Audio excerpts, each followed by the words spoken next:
Alrighty, welcome to this video on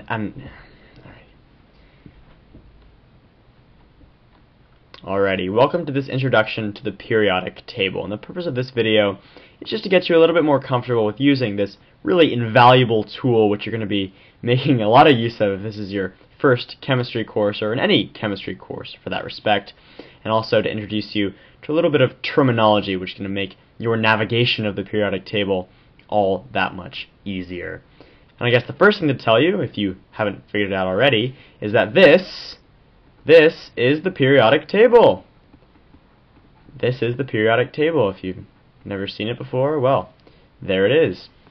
And a bit of terminology. First of all, these vertical columns, the elements which are contained within these vertical columns are said to lie within the same group. So vertical columns are called groups, and generally the elements in these vertical columns have similar chemical properties, and we'll explain that in a little bit. But these horizontal rows, in contrast to the vertical columns, are called periods, hence periodic table. And as you can see, we increase the atomic number of the element in the periodic table as we move from left to right across a period. So that's what these numbers on top stand for. Here we go 1, 2, 3, 4, 5, 6, 7, 8, 9, 10, etc., etc. And again, the atomic number is just the number of protons in that atom's nucleus. And when we're looking at what kinds of elements lie on the periodic table, there are really two distinctions that need to be made. First of all, almost all of the elements contained here, almost all of the elements on the left-hand side, in fact, all the elements on the left-hand side with the exception of hydrogen, are metals. What are metals? Well, first let's write out here, metals. Metals, a good example of a metal is copper. And copper is quite indicative of some of the properties metals contain or metals retain in general. So copper is very lustrous. It's one of my favorite words. Lustrous. It's very shiny and it tarnishes easily. That's a characteristic of many metals. It's also very malleable. You can beat it into a bunch of different things. If you want to make a nice sword, you could probably wouldn't use copper. You might use bronze. You could even make a nice expensive silver sword, but metals can generally be hammered into a bunch of different shapes. They're also very ductile. What does ductile mean? Well, they can be wound into wire very easily. If you're not aware already, copper is probably the main element used in wiring, in electrical wiring. It's probably the main source of wiring in your home. And another reason it's used in wiring, and other metals are used in wiring, is because all metals are good conductors of both heat and electricity. And maybe we'll explore that at the atomic level in another video, but it's essentially because the electrons in metals are very loosely bound to their atoms. In this piece of copper, there's just a sea of electrons which can easily be transferred from side to side as a result of an electric field. So both heat and electricity travel very easily through metals. Conversely, up here at the upper right-hand side of the periodic table exist nonmetals. And really, there's not that much to say about nonmetals except they're everything that metals are not. I guess the most obvious thing, chlorine, is a good example of a nonmetal.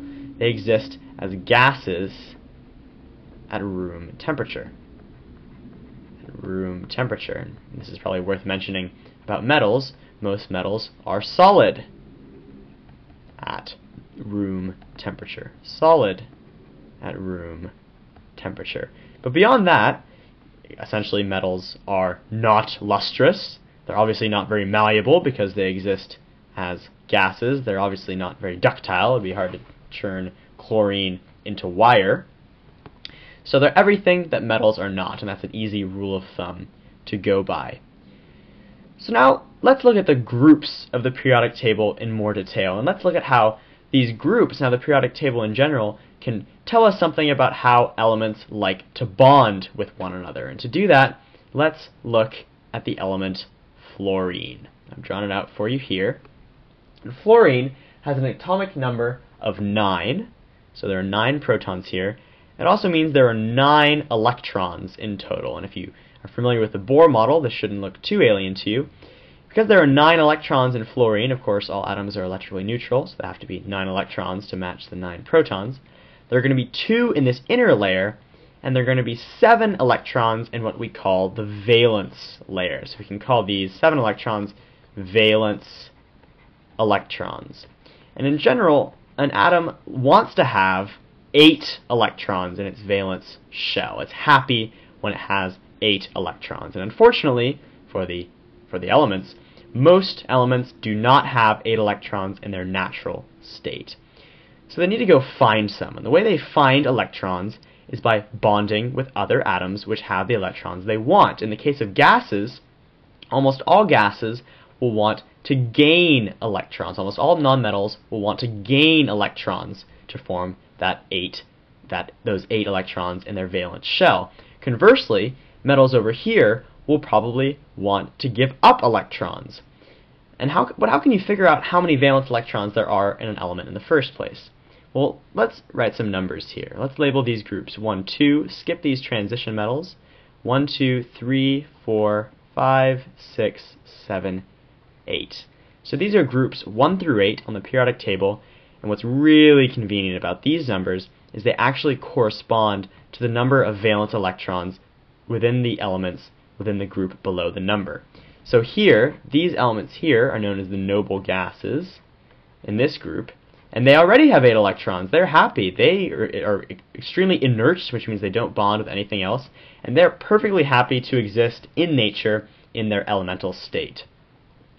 On the other hand, these elements, known as the halogens, of which fluorine is 1, have 7 valence electrons, which means they really just want one more to be happy. And where do they find one more? Well, we look up here, we look at the group with a 1 above it, which happens to be this group over here, the alkali metals.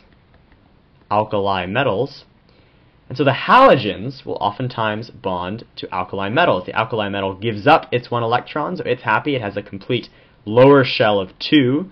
This is an exception to our octet rule. So most of the time, atoms want to have 8 electrons in their valence shell unless you're lithium, which means you want to get rid of 1 electron, because then you're going to have a nice happy layer of 2, and that's unique to hydrogen, helium, and lithium. But almost all other alkali metals are going to give up electrons to get rid of that outer valence shell and have a nice complete valence shell of 8 underneath that 1 valence electron which they gave up. That's a little confusing, but we'll look at that in future videos. So halogens often bond to alkali metals. In the case of sodium gives up its 1 electron to chlorine to form sodium chloride, a common table salt. And in fact, whenever a halogen bonds with an alkali metal, the resulting compound is called a salt. Similarly, group 6 likes to bond with group 2, the alkaline earth metals, etc., etc. And this is an easy rule of thumb to figure out, number 1, how many valence electrons an atom has. So we can easily tell something like, I don't know, silicon has 4 valence electrons, beryllium has 2 valence electrons, etc., etc. But we can also use the information contained within the periodic table to figure out, well, which atoms are these elements likely to bond with based on valence electron configurations. So if that was confusing to you, rewind, take a step back, but the basic rule of thumb, as we looked at fluorine, elements want to have 8 valence electrons in their outer shell, and they'll bond with other elements to get those 8 valence electrons. And finally, before we end this video, actually I just wanted to tell you one more thing.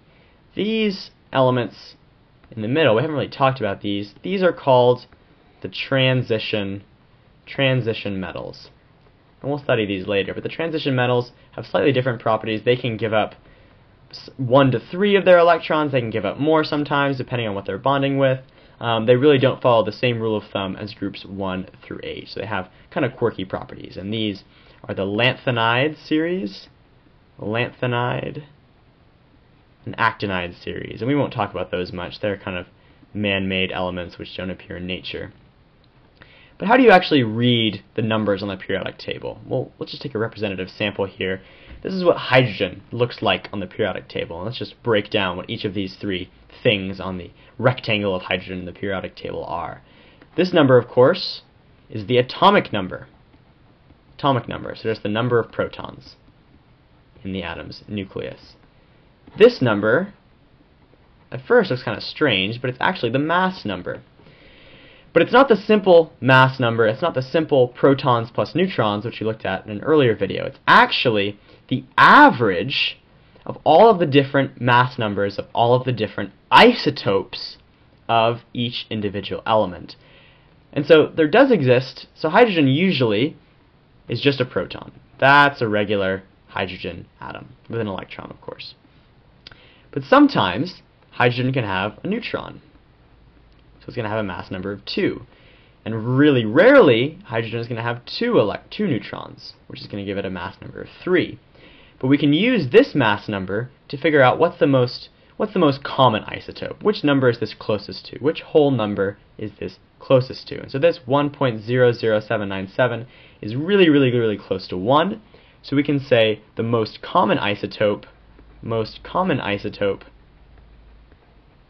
has a mass number of 1. Mass number of 1. So it's just the one proton. And this number is also, it turns out, going to be something called the molar mass. It's going to be the weight in grams of 1 mole of any given element. But we won't talk about right now. We'll talk about that in future videos. Just something to get your brain going. And something else to get your brain going, why don't we do one quick question for you before you head off to help get this information into your long-term memory. I want you to use the periodic table to tell me how many protons, what's the atomic number of magnesium, how many valence electrons does it have, and which group is it likely to bond with? Which group is magnesium likely to bond with? So pause this video, answer that question, and I'll see you in a few minutes. Alrighty, welcome back. Well, this question wasn't terribly difficult, but I was in a good mood. And so if you just look at the periodic table, if we go to our periodic table, we can easily see that magnesium is here. It's got 12 protons, so it's got an atomic number of 12. That's the first answer. How many valence electrons does it have? Well, again, we can use our system. 1, 2, 3, 4, 5, 6, 7, 8 are our groups. Magnesium is in group 2, so it's going to have 2 valence electrons. 2 valence electrons. And which group is magnesium likely to bond with?